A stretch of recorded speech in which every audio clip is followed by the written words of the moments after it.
thing that we want to show you is how to make a carrier board, essential for some of the work that we'll be doing further on into this video. The first stage is to take a piece of the double-sided mount film, cut it slightly larger than the substrate or the carrier board that you wish, and it's probably an idea to make various sizes of carrier boards for various sizes of prints. So we've got it approximately 15mm or half an inch larger all the way around, three sides. Again, leaving a larger lead edge of about an inch, inch and a half. Again, starting in one of the corners across the shortest edge, we'll fold back the release liner approximately an inch, 25mm, and put a crease in it. Again, a nice heavy crease. We can then turn the material over. Again, doesn't matter what size we're working with, whether it be 10 by 12, 20 by 16, whatever size, it's all done in exactly the same way. We position it, line everything up, tap down the adhesive into the centre of the board, and again smooth outwards. We can then trim off the lead edge,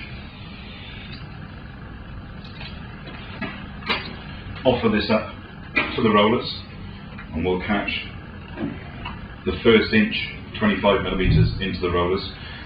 I've already set the height back to mounting pressure of the rollers, so I've taken approximately half a turn off. The material goes up over the top. This is the same way as just coating up a board. Again, using the tack rag, making sure that the board is nice and clean.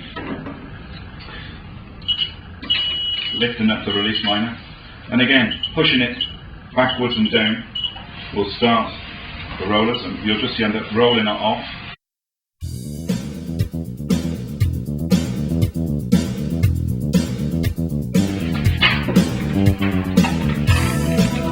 Now that we've coated up the board with the adhesive, it's ready for trimming. But one important stage is make sure that you don't throw or you don't crease up the release paper that you've already taken off. We'll use that in a second. So we'll trim the excess off from around the board.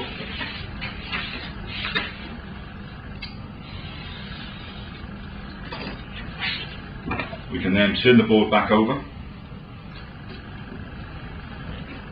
Again, like you're mounting a picture, dig your knife into the release liner and just flick it up. Again, fold back approximately 1 inch or 25mm of the release liner, putting a heavy crease in there.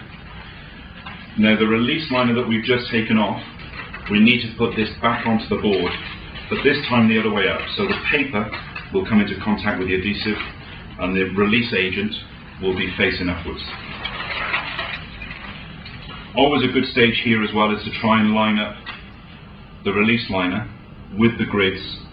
It will help if you're actually using textured laminates, trying to line those things up on the prints.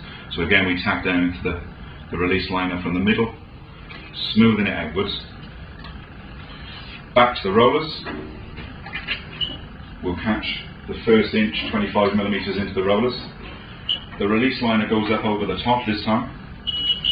We can then pull off the base release liner and just wind it through, keeping tight hold of the top release liner while the bottom release liner is being automatically taken away.